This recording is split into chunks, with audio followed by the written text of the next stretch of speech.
एल्गार मोर्चा जो आहे तो नागपूरमध्ये दाखल झालेला आहे। आम्ही दृश्यामध्ये बघू शकतो याच ठिकाणी जे आहे ते शेतकरी आता रस्त्यावर मुक्कामाला असल्याचं आपल्याला पाहायला मिळत आहे।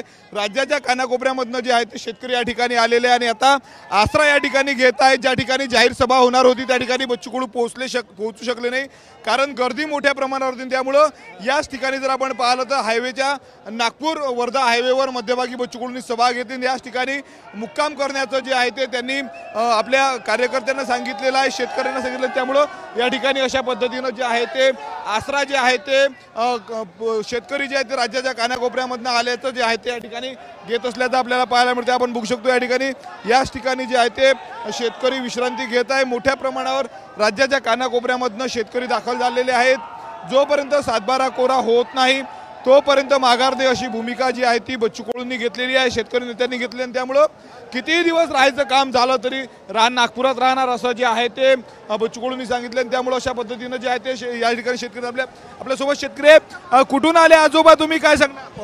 वाघेडा सगळं आमचं पीक पाणी गेलेलं आहे।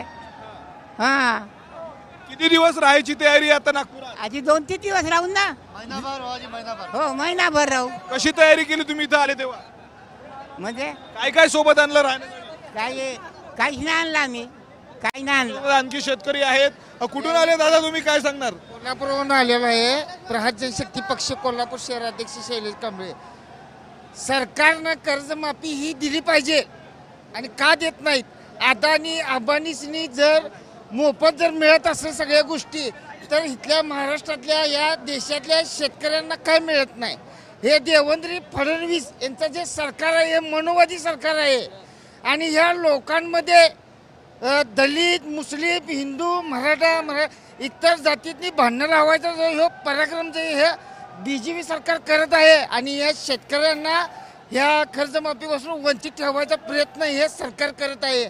आणि ह्या सरकारला एक सांगणं आहे प्रहार जनशक्ती पक्षातर्फे की कर्जमाफी जरी मिळाली नाही उद्या 12 वाजेपर्यंत, तर आम्ही फडणवीसांच्या नागपूरच्या बंगल्यामध्ये घुसू। कर्जमाफी शेतकरी संघटनेचे कुठून आले तुम्ही, काय सांगणार? कुठून आले तुम्ही, काय सांगणार? किती दिवस राहणार इकडे? आम्ही शिदुरी बांधून आलेलो आहे। करता वो क्या नाही मरता। आम्ही मान्य बच्चूभाऊ कडू आणि रविकांत तुपकरांचे कार्यकर्ते आहे। आम्ही छातीवर गोळ्या घ्यायला तयार आहे, पण कर्जमाफी घेतल्याशिवाय आम्ही नागपूर हटणार नाही आहे। कारण ह्या देवेंद्र फसवणुकांनी शेतकऱ्यांची फसवणूक केली आहे। शेतकरी आत्महत्या करत आहे।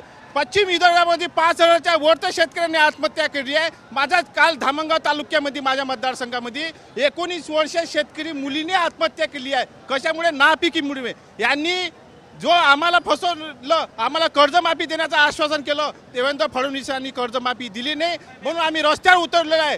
यांनी आमच्या गोळ्या बी झाडल्या तरी पण आम्ही इथून हटणार नाही, हे देवेंद्र फडणवीसांना आम्ही जाहीरपणे सांगतो। आपल्यासोबत काही लोक आहेत, कुठून आले तुम्ही, काय मागणी, किती वेळ थांबणार? मी मोर्शीमधून आलेलो आहे। मी स्वतः एका पक्षाचा कार्यकर्ता आहे, माझ्याकडे जिल्हा प्रमुखाचं पद आहे, पण हा लढा माझ्या बापासाठी आहे आणि बच्चू भाऊंनी याची सुरुवात केलेली आहे। माझं सरकारला एकच म्हणणं असेल की शब्द तुमचे होते, आश्वासनं तुमची होती, सातबारा कोरा करू म्हणून तुम्हीच म्हटलं होतं, आणि ज्यावेळेस आम्ही तुम्हाला विचारतोय तर तुम्ही म्हणताय की राजकारण करू नका। आज तुम्हाला समजेल की राजकारण काय असते, ते रस्त्यावर उतरून शेतकरी करत आहे आणि त्याचं नेतृत्व बच्चू कडू करत आहे। नक्कीच आपण बघू शकतो अशा पद्धतीनं जे आहे ते अजूनही वाहनांच्या रांगा ज्या आहेत त्या 5-5, 6-6 तासापासून लागलेल्या आहेत। वर्धा नागपूर संपूर्ण महत्त्वाचा महामार्ग आहे आणि शेतकऱ्यांचं आंदोलन या ठिकाणी सुरू आहे। यामुळे जे आहे ते पूर्ण ठप्प जी आहे ती वाहतूक झालेली आहे। राज्याच्या कानाकोपऱ्यामधून आलेले शेतकरी अशा पद्धतीनं या ठिकाणी बसलेले आहेत।